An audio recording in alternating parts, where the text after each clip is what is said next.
पुढच्या 2 महिन्यात राज्यसभेच्या 7 जागा रिक्त होणार आहेत, तर विधान परिषदेच्या सुद्धा काही रिक्त जागा भरल्या जातील। या दोनही निवडणुका अगदी तोंडावरती असताना राज्यातील महाविकास आघाडी संपुष्टात आल्याची चर्चा जोर धरते। एकीकडे काँग्रेसने सगळ्या पदाधिकाऱ्यांना स्वबळावर लढण्याचे आदेश दिलेत, तर दुसरीकडे शरद पवारांच्या राष्ट्रवादीने बऱ्याच ठिकाणी महायुतीसोबत युती केलेली आहे। याचसोबत ठाकरेंच्या शिवसेनेने चंद्रपूरमध्ये भाजपसोबत हातमिळवणी केली, त्यामुळे राज्यात महाविकास आघाडी संपुष्टात आली आहे की काय याची चर्चा जोर धरते। दरम्यान राज्यसभा आणि विधान परिषदेच्या निवडणुका महाविकास आघाडी एकत्र येऊन लढली नाही तर मात्र त्यांना मोठा फटका बसण्याची सुद्धा दाट शक्यता आहे।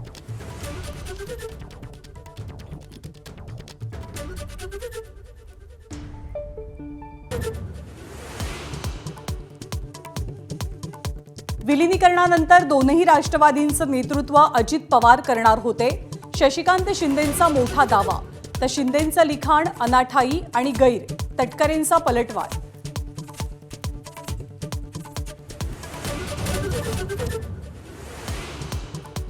चंद्रपूरमध्ये भाजपला साथ देणाऱ्या ठाकरे सेनेवर मनसेचा कडाडून हल्लाबोल। 1 कोटींचा आरोप करणारे पैसे मोजायला बसले होते का? देशपांडेंना राऊतांचं प्रत्युत्तर। तर काय कारवाई होणार ते बघा, ठाकरे सेनेचा नगरसेवकांना इशारा।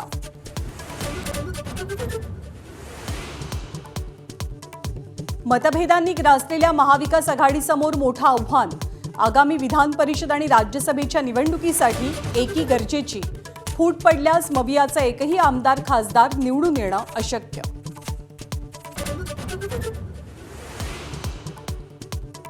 स्थानिक स्वराज्य संस्थांच्या निवडणुकीत पक्षाला अपेक्षित यश न मिळाल्यानं एकनाथ शिंदे नाराज असल्याची चर्चा। कामगिरीत फिक्या पडलेल्या काही मंत्र्यांना नारळ मिळण्याची शक्यता।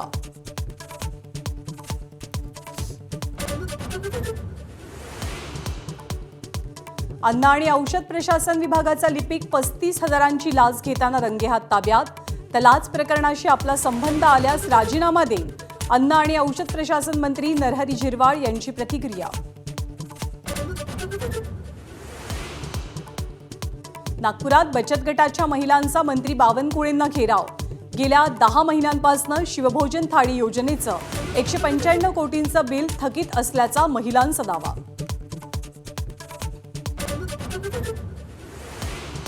T20 विश्वचषकात सर्वात मोठा उलटफेर, बलाढ्य ऑस्ट्रेलियाचा झिम्बाब्वेकडनं 23 धावांनी पराभव।